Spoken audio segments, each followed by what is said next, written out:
Hola y bienvenidos a un nuevo episodio del podcast Blanca2Go. Un episodio que, si sois un poco curiosos, creo que os va a gustar. En este episodio os voy a contar la historia del alfabeto español, o lo que es lo mismo, las letras que lo componen y cómo estas letras han ido cambiando. Vamos a hablar de los orígenes del abecedario, las letras que lo formaban al principio, qué letras se han incorporado y por qué, y cuáles se han eliminado. Es un episodio cortito, pero lleno de curiosidades, así que no te entretengo más. ¡Vamos a ello! Episodio 101 de Blanca2Go. Historia de las letras. Antes de empezar con la historia, déjame que te diga cuántas letras tiene el alfabeto español actual. Mejor te digo el alfabeto y tú las cuentas. ¿Preparado?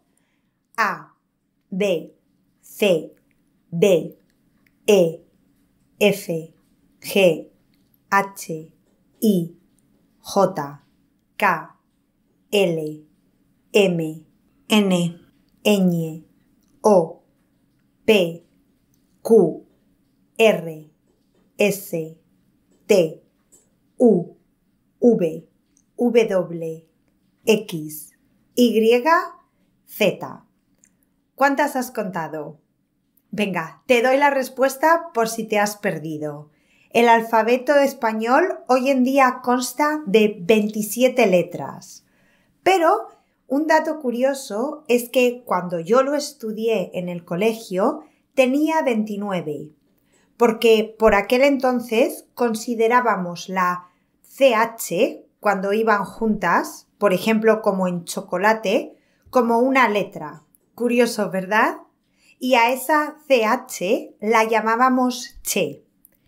Las otras dos letras que formaban una cuando estaban juntas en el alfabeto español de mi época eran las dos L's, como en la palabra lluvia. A esas dos L's la llamábamos elle. Pero para alegría de muchos, esas dos letras han desaparecido, ya que realmente ya tenemos la C por un lado, la H por otro y también la L. Entonces, ¿para qué repetir? Ya sabéis que a los españoles nos gusta economizar. Pasamos ahora a la historia. El alfabeto español viene del latín, que viene del griego y también tiene influencias del alfabeto etrusco. Como información extra, los etruscos hablaban una lengua indoeuropea que todavía a día de hoy no la conocemos por completo, y su abecedario era una variante del griego. Los etruscos fue una civilización basada en lo que hoy es la actual Toscana italiana. Volvemos ahora a los alfabetos. El abecedario latino tenía 21 letras, que como veis están cerca de las 27 que tenemos ahora. Durante esa época, todas las letras se representaban en mayúsculas, y en ese grupo de letras estaban todas las actuales menos la J, la ñ, la U, la W, la Y y la Z. Y su orden era muy similar al orden moderno. Pero hasta llegar hasta ahí hubo diferentes cambios, ya que la letra G de gato no apareció hasta el siglo III a.C. Hasta ese momento los romanos habían usado la letra C de casa para representar el fonema de la G. Si os fijáis, estas dos letras en mayúsculas, que es como se representaban entonces, tienen una ortografía muy similar. Simplemente para crear la G se añadió un trazo en la parte inferior. Como durante el Imperio Romano desapareció la Z, porque los romanos dejaron de usar ese fonema, fue en ese lugar que antes ocupaba la Z donde colocaron a la G y donde se mantiene hasta ahora, entre la letra F y la H. Roma acabó por conquistar Grecia a finales del siglo II a.C. y esto hizo que la cultura de Grecia tuviera una gran influencia en el latín. lo que significó que muchos términos de origen griego se incorporaron al latín, lo que dio lugar a la aparición de la letra Y, de ahí su nombre, y la recuperación de la Z, que se pusieron al final del alfabeto. Hasta aquí tenemos 23 letras. ¿Qué pasa con el resto? Es decir, la J, la ñ, la U y la W. ¿Cómo aparecieron?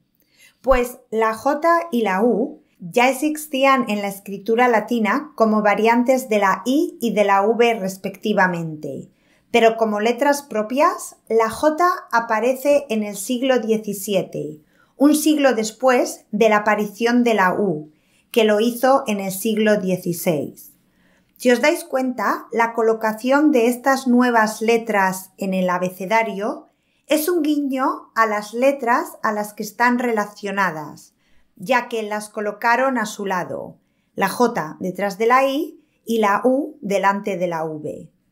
Como veis, ya tenemos casi el alfabeto completo. Solo nos falta descubrir el origen de la ñ y la W. La ñ era en principio una doble N.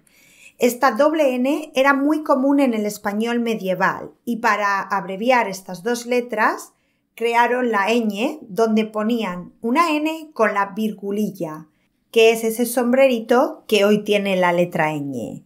Y así se acabó convirtiendo en letra.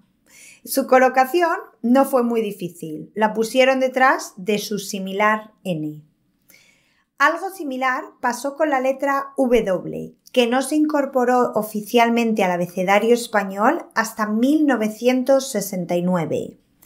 Esta letra también llegó para acortar otro dígrafo, es decir, otras dos letras juntas y representar fonemas de las lenguas germánicas.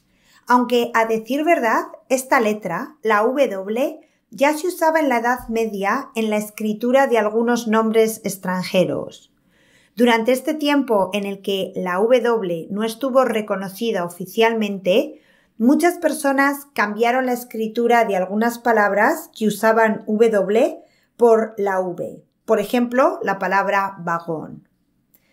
Pues esta es la historia de las letras y de cómo se formó el alfabeto español. Espero que hayáis disfrutado este episodio y que hayáis aprendido algo nuevo.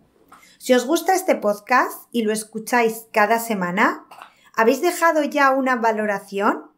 Si todavía no lo habéis hecho, os agradecería un montón si pudierais hacerlo ahora.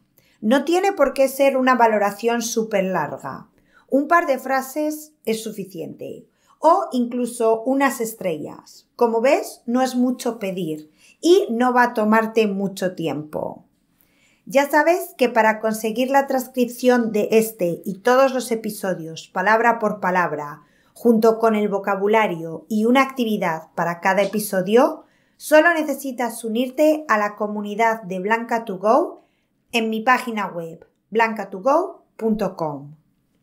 Antes de despedirnos, te recuerdo que puedes encontrarme en Instagram como @SpanishWithBlanca.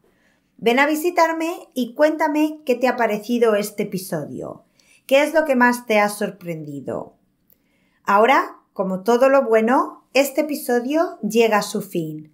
Pero no te preocupes, que estaré de nuevo contigo la semana que viene. Hasta entonces.